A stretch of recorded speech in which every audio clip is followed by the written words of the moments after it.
বিশ্ব ভালোবাসা দিবসে আইনি মতে ২৬ বছরের ছোট শ্রীময়ীকে বিয়ে করলেন কাঞ্চন মল্লিক।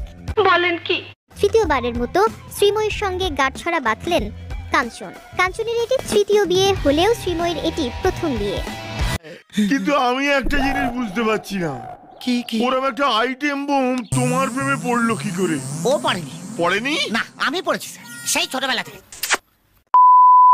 প্রেমের নেশায় সব এখন হাবুডুবু খায়, বুড়ো হয়েও ছুরিকে বিয়ে করে কচি সাজতে চায়। চেহারা ল্যাকপ্যাকে হলেও বারবার প্রেমে পড়ে। সবাই তো একটা করেই হাঁপিয়ে যায়, কিন্তু এ তো তিনটে বিয়ে করে।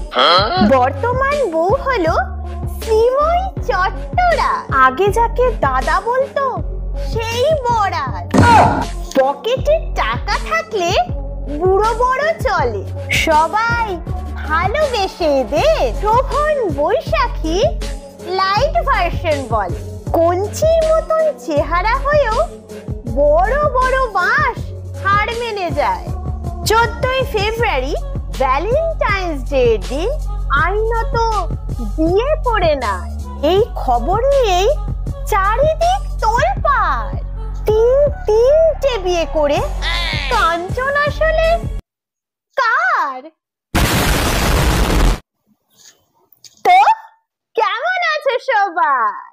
আজ আমি কথা বলবো কঞ্চির মতন চেহারা বিশিষ্ট, বিবাহে পিএইচডি ডিগ্রিরত, মস্ত মাপির অভিনেতা কাম নেতা কাঞ্চন মল্লিককে নিয়ে।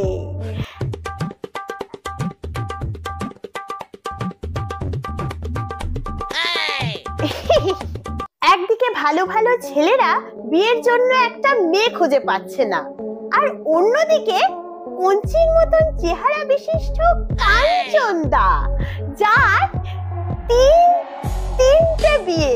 বলেন কি? শুধু তাই নয়, তিনটে বই সুন্দরী। এর থেকে কিন্তু একটা কথা প্রমাণ হয়, কঞ্চির জোর আছে।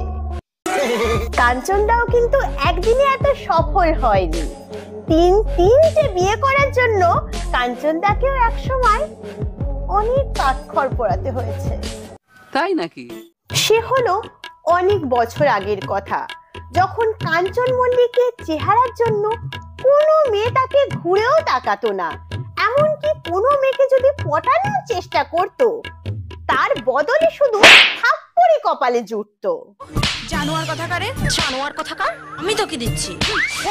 শেষে পুলিশের কেলানি খাওয়ার ভয়ে কাঞ্চন মল্লিক ঠিক করে সে জীবনে আর যাই করুক কোনোদিন বিয়ে করবে না। সেদিন কাকু বাড়ি চলে যাও কাকু। ও কাকু, আর কিছু করবো না কাকু। ও বাবা রে, আমি কোথাও যাবো না। ও বাবা, আমি বিয়ে করবো না। ও কাকু, আমি আর বিয়ে করবো না। তাই কোনো দিকে আর মন না দিয়ে সে মন দিয়ে অভিনয় করতে শুরু করে আর টাকা কামাতে থাকে। এক সময় যখন কাঞ্চন মল্লিকের ব্যাংক অ্যাকাউন্টে অনেক টাকা চলে আসে, তখন মেয়েরাই মৌমাছির মতন কাঞ্চন মল্লিকের কাছে ছুটে আসে। এরপর শুরু হয় কাঞ্চন দাদার বিবাহ অভিযান। কাঞ্চন মল্লিকের প্রথম বউ অনিন্দিতা দাস, সেও নাকি অভিনেত্রী। অনিন্দিতা দাস একসময় এই কঞ্চির মতন চেহারা বিশিষ্ট কাঞ্চনের প্রেমে পাগল ছিল। শুধুমাত্র তাই নয়, সে নাকি ঠিক করেছিল বিয়ে করলে এই কাঞ্চন মল্লিককেই করবে। তাই কোনো দিকে না তাকিয়ে কাঞ্চন মল্লিককে বিয়ে করে দিল। কিন্তু সেই বিয়ে টিকলো না। দ্বিতীয় বউ হলো গুটখাখোর, মানে পিঙ্কি বৌদি, যে ভালো অভিনয়ের সাথে সাথে গুটখা খেতেও ওস্তাদ। কাঞ্চন মল্লিকের দ্বিতীয় বিয়েটা বেশ অনেক বছর টিকে ছিল। তার ফলস্বরূপ তার একটা 10 বছরের ছেলেও আছে। পিঙ্কি বৌদি থাকাকালীনই নাকি কাঞ্চনের সঙ্গে শ্রীময়ীর প্রেম চলে, কিন্তু শ্রীময়ী কাঞ্চনকে সবার সামনে কাঞ্চনদা বলে। কি হয়েছে, কাঞ্চনদা প্রপার একটা নাম, কাঁধ পাইনি। তাই নাকি? পিঙ্কি বৌদি আসলে কাঞ্চনদাকে হালকার মধ্যে নিয়েছিল, কাঞ্চনদার থেকে বেশি রজনীগন্ধাকে টাইম দিয়েছিল। এই শ্রীময়ী কাঞ্চনী একে অপরকে বিয়ে করবে বলেছে। 14ই ফেব্রুয়ারি আইনত বিয়ে হয়ে গেছে, মার্চে নাকি 7 পাকে বাঁধা পড়তে চলেছে।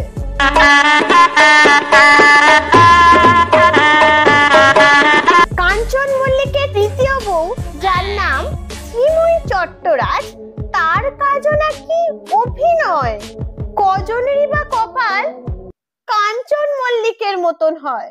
কাঞ্চনদা ছেলে বউ ছেড়ে শ্রীময়ীকে চায়। দাদার যা বিয়ের নেশা, আসছে বছর আবার না হয়ে যায়।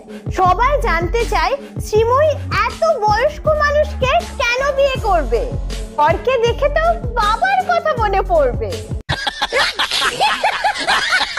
শ্রীময়ীর কাছে সেটা কোনো বড় কথা নয়। আসলে কজনেরই বা অ্যাকাউন্টে কোটি কোটি টাকা হয়। কাঞ্চন এমএলএ বলে কাঞ্চনের পয়সার জন্য মিশছে। কাঞ্চনদা অভিনয়ের সাথে সাথে রাজনীতিও করে, বুঝেছো? মানে কোনো কাজ না করে কোটি কোটি টাকা ঘরে। আচ্ছা, এমনি বর পেলে কি আর কিছু চাই? টাকা পকেটে থাকলে সব কেনা যায়। ভালো করে সংসার করো, এতটুকুই বলি। এটা না টিকলে আবার হবে, এই আশা নিয়ে চলি। কাঞ্চন দাদার গল্প থেকে এটাই বুঝতে পারি যে ঘন্টার পর ঘন্টা জিমে বডি তৈরি করে কোনো লাভ নেই। 6 প্যাক হোক বা 8 প্যাক, কোনো প্যাকই করে কিচ্ছু হবে না। যদি মেয়ে পটাতে চাও তাহলে কোনো দিকে মন না দিয়ে মন দিয়ে টাকা কামিয়ে যাও। কথা কি ক্লিয়ার না ভেজাল আছে? সো আজকের ভিডিও এতটুকুই। আজকের ভিডিও তোমাদের যদি ভালো লেগে থাকে then guys do like, share, comment and subscribe. আর নিজে হাসো, সবাইকে হাসাও, নিজে ভালো থাকো, সবাইকে ভালো রাখো। Okay guys, then take care, tata.